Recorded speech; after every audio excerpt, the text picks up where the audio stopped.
জিজ্ঞাসা করবেন, তোমার 1 বিঘা জমি কেউ দখল করলে তোমার কলিজায় সয় না, তুমি আরো 1 কানি জমি বিক্রি করে মামলা করো, ব্যাংকের 100 টাকা মামলা করে উড়িয়ে দিতেছ, আমার কোরআনের অবমাননা করছে, তুমি কি ভূমিকা রেখেছিল?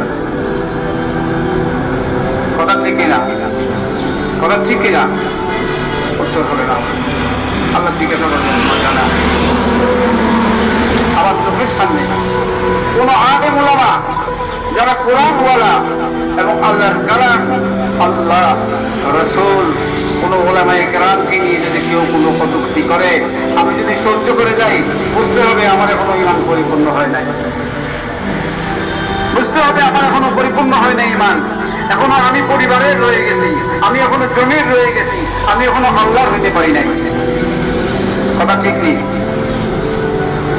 আমার বাড়িতে যদি আঘাত হয়, আমার সন্তানের উপর আঘাত হলে কেউ ওয়াজ করে মসজিদে বলতে হয় যে তোমার সন্তানের উপর যখন পরিস্থিতি আঘাত হয়েছে, তোমার বাড়ির উপর যখন আঘাত হয়েছে, তোমার বাড়িতে দখল হওয়ার সম্ভাবনা দেখা দিছে, তুমি কিন্তু রেডি থাকিও।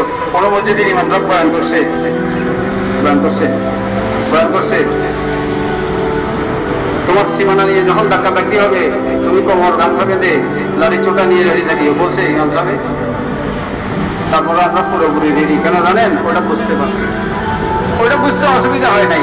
কিন্তু আল্লাহ কালা, আল্লাহ এবং রসুলকে নিয়ে যখন কিছু হয়, তো বলে বুঝাই দিতে হয় যে তুমি রেডি থাকো। তারপরেও কি রেডি থাকে? কি বলেন?